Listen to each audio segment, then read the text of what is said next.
Ok, alors on y va. Donc ce que je vais vous montrer, c'est l'utilisation de la carte pour débugger votre TP Lean, c'est-à-dire utiliser la carte STM32 pour faire croire à votre carte DSPIC qu'il y a l'autre binôme en fait qui est en train de communiquer avec vous. Et ceci dans tous les modes de communication, c'est-à-dire lorsque vous programmez la carte DSPIC en maître, donc en maître, soit je peux envoyer, soit je peux recevoir, et lorsque vous programmez la carte DSPIC en esclave, donc en esclave, je peux également répondre au message header, donc envoyer des données, et recevoir des données. Donc déjà, je vais vous remontrer un petit peu et vous expliquer les changements que j'ai apportés sur la maquette qui est faite. Donc là, elle est connectée sur mon PC, mais en fait j'en ai deux. Et il y a exactement la même sur le PC à distance. D'accord? Alors pas tout à fait exactement, je vais vous montrer pourquoi. La semaine dernière, je vous avais présenté cette carte STM32. Je vous avais dit que dessus, j'avais programmé le protocole LIN pour que on puisse simuler le deuxième binôme qui vous envoie des données. En fait, pour ce faire, j'utilisais cette petite carte additionnelle que vous voyez là, ou sur cette carte additionnelle, ici, le petit composant qu'on voit là, il y avait un driver, en fait c'est un Max 232, qui s'occupe d'adapter les niveaux de tension qui sortent de lui, c'est-à-dire 0,33, donc il y a un TX, un RX, en TX-RX de l'UART ici, comme on connaît, avec les niveaux de tension de l'UART. J'avais un câble qui était connecté là et qui arrivait à l'UART ici du DSPIC, de la carte DSPIC. Et sur la carte DSPIC, on retrouve également ici un driver Max 232 qui lui adapte des niveaux de tension qui viennent de là à 0,5 volts TX-RX. Et par l'intermédiaire de jumper que vous aviez configuré dans le tout premier TP, eh bien, c'est connecté au TX-RX de l'UART. Alors, il y a deux sorties, donc c'est UART 1, il y a deux sorties UART 1, les sorties classiques et les sorties alternatives. Et nous, en TP, on s'était mis sur l'alternative. Pourquoi? Parce qu'en fait, elles sont multiplexées avec le CAN, et si on veut pouvoir faire du CAN, il faut faire de l'UART en mode alternatif. Donc, ce n'est pas tout à fait exactement du lean que l'on fait, parce que la seule différence qu'il y a, c'est que le lean, au lieu d'avoir un max 232 ici et un max 232 là, ben, il y a un driver de ligne lean, d'accord, qui adapte au niveau de tension lean. Seulement, comme j'ai pas de batterie 12 volts avec moi pour faire le niveau de tension du bus, on faisait ça avec l'UART et ça fonctionnait très bien. Et d'ailleurs, c'est exactement similaire à ce que vous faites avec le simulateur, puisque le simulateur en fait il fait que du UART. Donc vous avez une console UART. Ok. Alors j'ai découvert que cette carte là ne fonctionnait pas en fait. Je sais pas pourquoi, mais j'ai remarqué dans la datasheet que c'est une carte non officielle STM. C'est pas STM32 qui l'a produit. Et je pense qu'il y a une erreur de conception dans cette carte. Donc cette carte ne fonctionne pas. Donc voilà ce que j'ai fait. Plutôt que d'utiliser les drivers de ligne UART, je branche directement le TX de lui au RX de lui et le RX de lui au TX de lui. Voilà ce qui est fait sur la carte du PC à distance. Lui fonctionne en 0,33, lui fonctionne en 0,5 volts. Coup de bol, le 0 et le 1 est reconnu. C'est-à-dire que quand je passe à 3,3 volts ici, lui il reconnaît un 1, même s'il s'attend à avoir 0,5 volts. Donc ça fonctionne très bien. Pour la démo que je vais vous faire maintenant, ce n'est pas tout à fait ce montage-là. Moi, je ne vais pas vous montrer le code du PIC, parce que c'est ce que vous devez faire. Au lieu d'aller sur le PIC, on va aller sur l'UART. Donc, qu'est-ce que j'ai fait? Je me suis branché au jumper ici. Enfin, j'ai enlevé le jumper en fait. Donc, il y a deux câbles.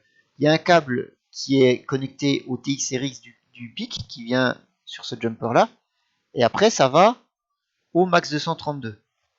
Donc, sur le PC à distance, j'enlève le jumper et le TX-RX qui va à lui, je le connecte avec le STM32.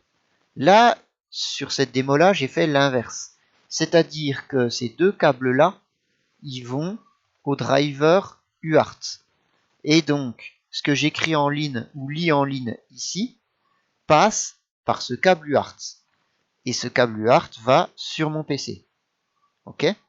Donc voilà comment va fonctionner la démo. Je vous rappelle, ce n'est pas ça sur le PC à distance. Sur le PC à distance, ça va dans le PIC. Donc vous pouvez vous mettre sur MPLabX et voir les choses arriver dans MPLabX.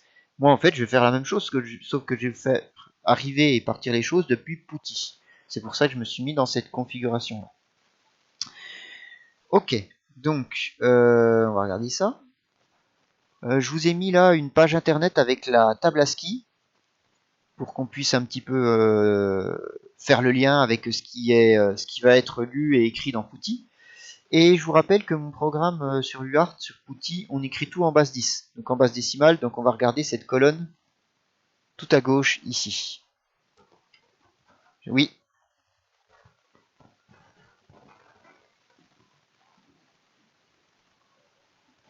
Non, mais... Non, je pourrais en faire un. Mais ce qu'il faut retenir, c'est qu'en fait, vous êtes directement branché à l'UART, quoi. Donc quand j'envoie quelque chose depuis PuTTY avec le STM32, ça arrive dans l'UART.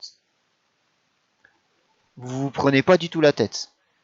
Vous vous prenez pas la tête, ouais. Donc voilà la table ASCII. On va se mettre sur le A ouais, le A majuscule, on va envoyer des A.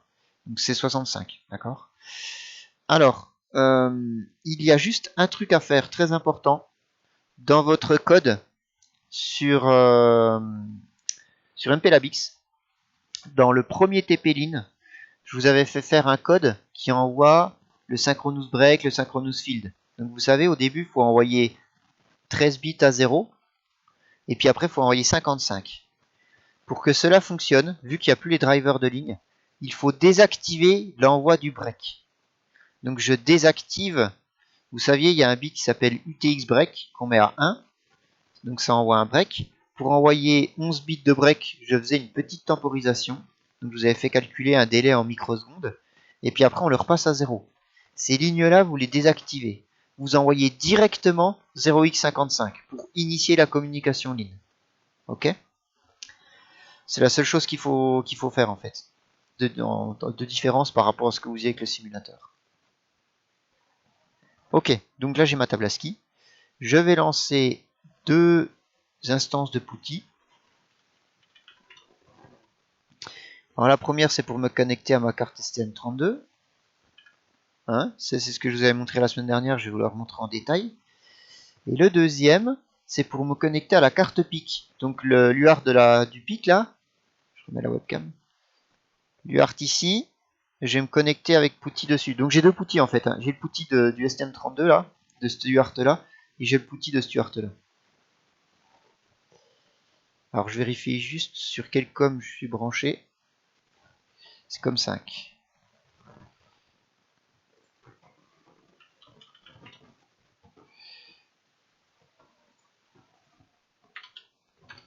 Ok. Donc, en haut c'est le STM32. J'enlève la webcam. En haut c'est le STM32 et en bas, eh bien, c'est ma carte DSPIC. Donc c'est ce qui sort du STM32 si vous voulez. Et quand je vais écrire dedans, c'est ce qui va rentrer dans le STM32. Alors on va tester, on va tester toutes les configs, hein, comme ça vous verrez. Donc la première chose que vous avez dû tous valider maintenant, c'est que le STM32 est en maître et envoie. Alors du coup, enfin non, ça vous n'avez pas validé. C'est le PIC est en esclave. Quand le STM32 est en maître, c'est que le PIC est en esclave, et inversement. Donc on va commencer par le facile, on va commencer par le maître du STM32. Donc le STM32 est en maître. Donc je mets 1 pour maître, et ensuite on me demande de choisir le mode de fonctionnement. Donc le STM32 étant en maître, c'est lui qui va envoyer le message header. Je vais juste reprendre le cours pour que vous suiviez en même temps, que tout le monde parle de la même chose. Le cours sur le Lean, le voici. Et je vais aller à la page du cours, ici c'est pas mal. Donc je vous rappelle, hein, je viens de mettre le STM32 en maître, donc c'est lui qui va envoyer le message header. D'accord? Donc là, vous allez vous placer dans cette configuration, dans le cas où vous êtes dans la dernière partie, vous avez écrit votre code où vous êtes en esclave, DSPIC, et vous voulez tester que vous recevez ce message header. Okay? Et ensuite, si je mets émission, c'est également le STM32 qui va envoyer le message response, ici. Et si je mets réception, eh bien c'est le PIC qui va envoyer le message response. Okay? Bon, on va faire les deux, hein. On va commencer par l'émission.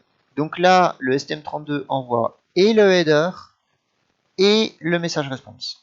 Donc, concernant le header, il va envoyer 55, comme je vous ai dit, et après, il va envoyer un token, un PID, donc vous pouvez le choisir. Hein.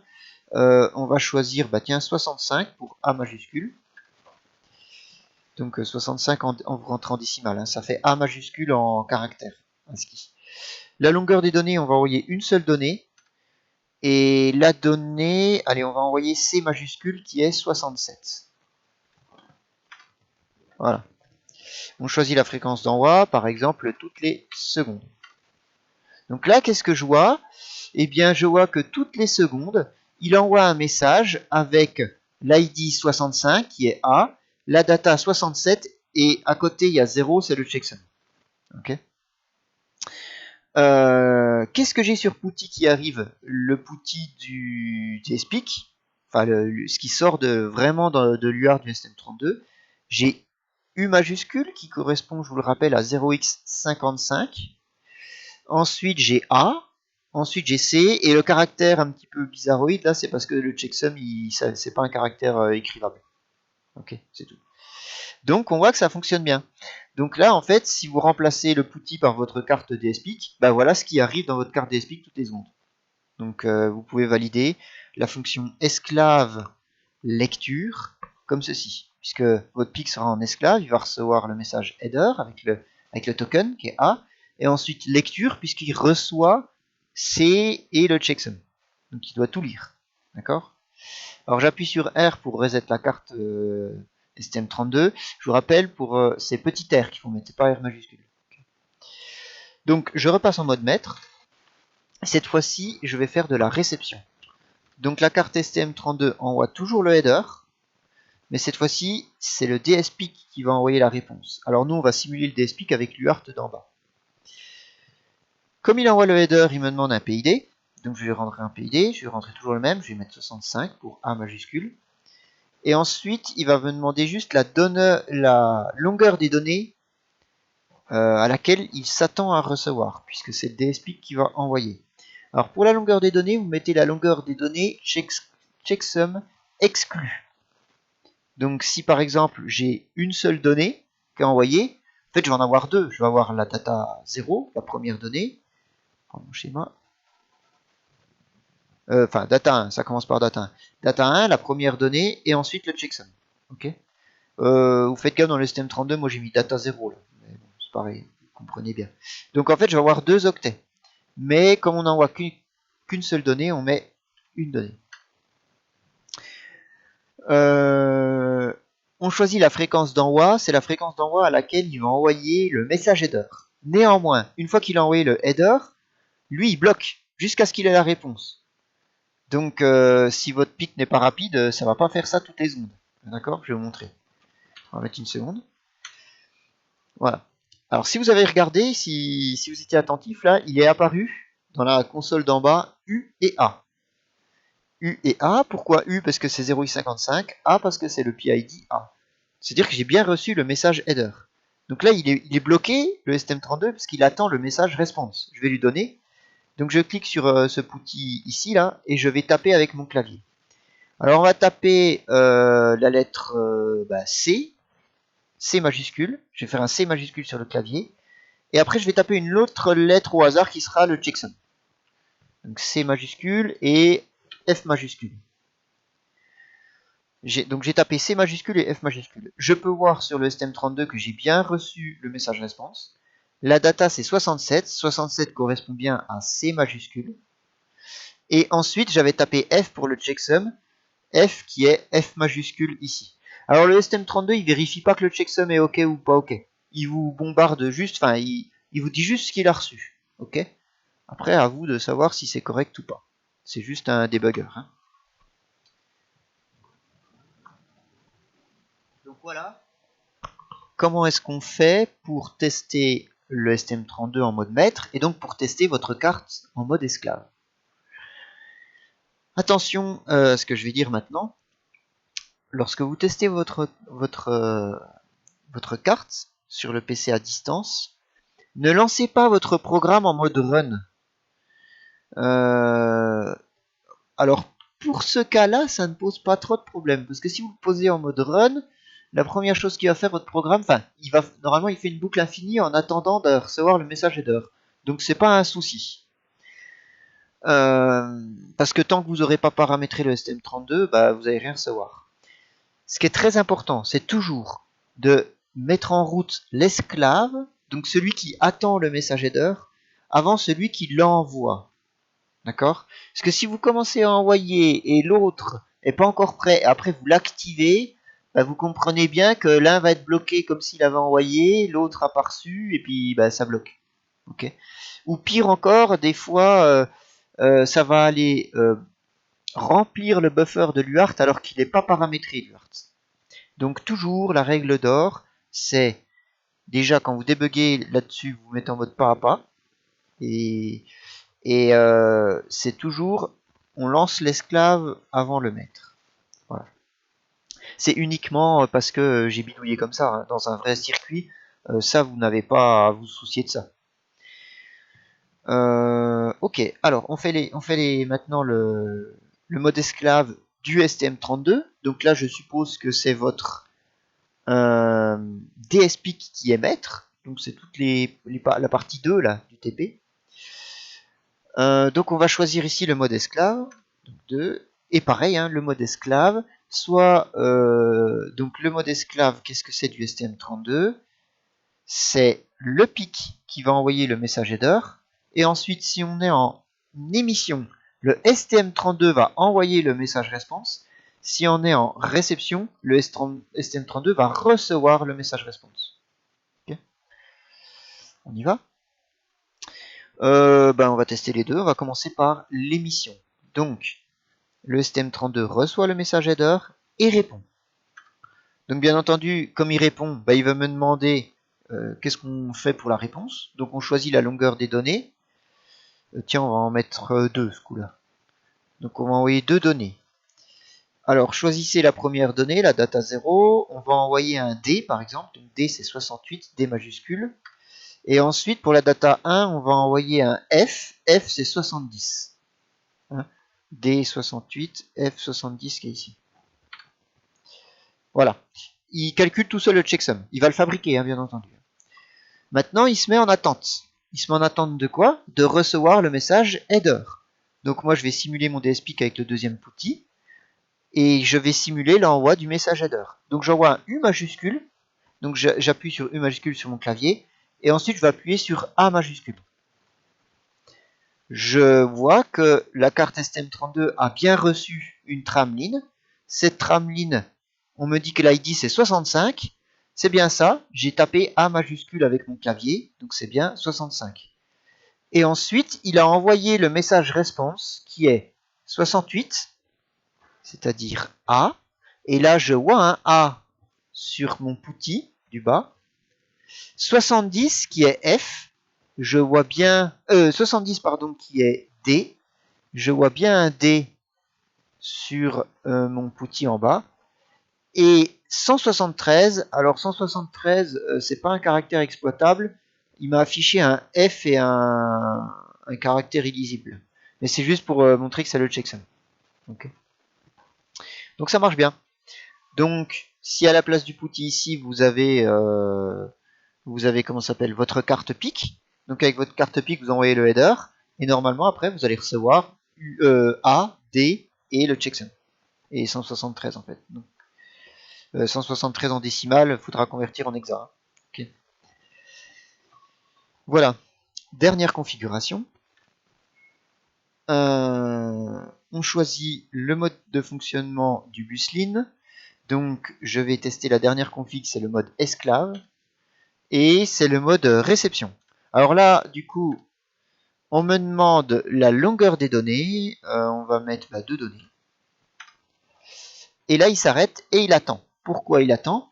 Eh bien, parce que vous, avec le DSpeak, vous allez envoyer et le message header et le message response. Ok? Donc, on va le faire. On va le simuler. Donc, je prends mon petit d'en bas, là. Je simule que c'est ma carte DSpeak. Donc, j'envoie UA. UA. Donc, on voit qu'il a bien reçu le message header. Il me le met, 65, qui correspond à A. Et ensuite, là, il s'attend à ce que je lui envoie 3 caractères. Je vais lui envoyer... qu'est-ce qu'on avait dit? On avait dit C, F et G. Voilà. Donc il a bien reçu le message response. La donnée, on a dit que c'était de taille 2. Première donnée 67 qui correspond à C majuscule, c'est ce que j'ai tapé au clavier.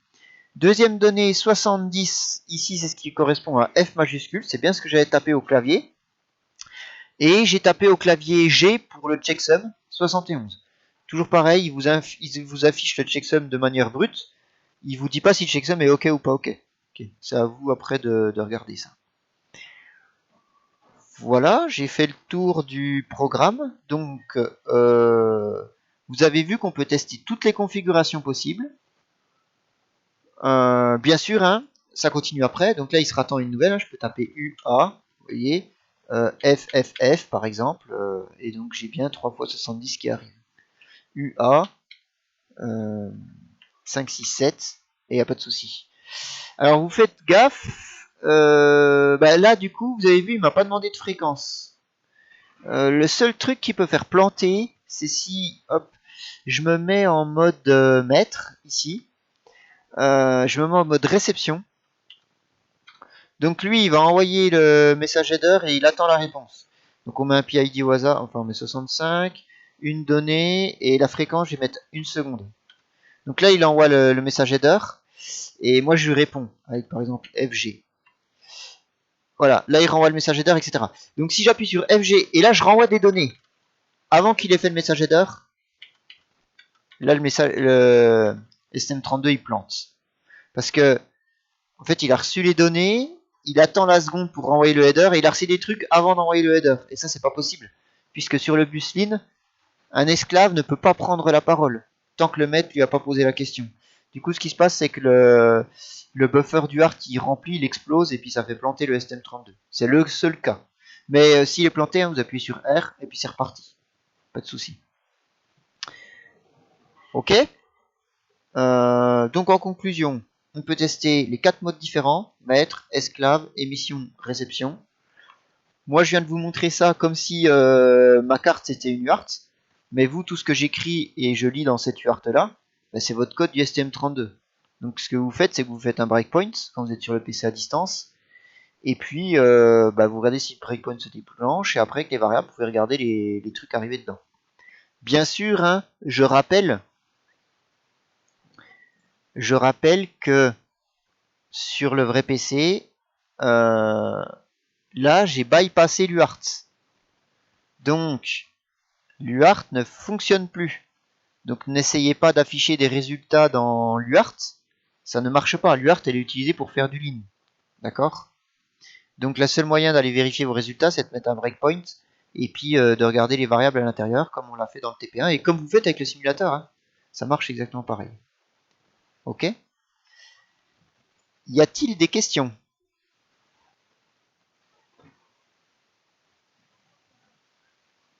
Ouais, dites-moi. Pour l'instant, le CAN est actif tout à fait sur la carte DSpeak. Donc, si vous recevez des choses en ligne et vous voulez les renvoyer en CAN et tester avec CAN Analyzer, il n'y a aucun problème, ça fonctionne. Ouais. Je mets la webcam, d'ailleurs c'est le cas ici chez moi.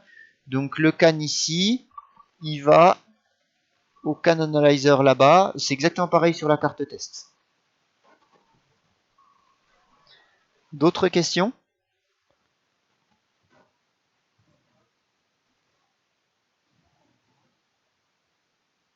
Pas d'autres questions? Ok, alors j'arrête l'enregistrement.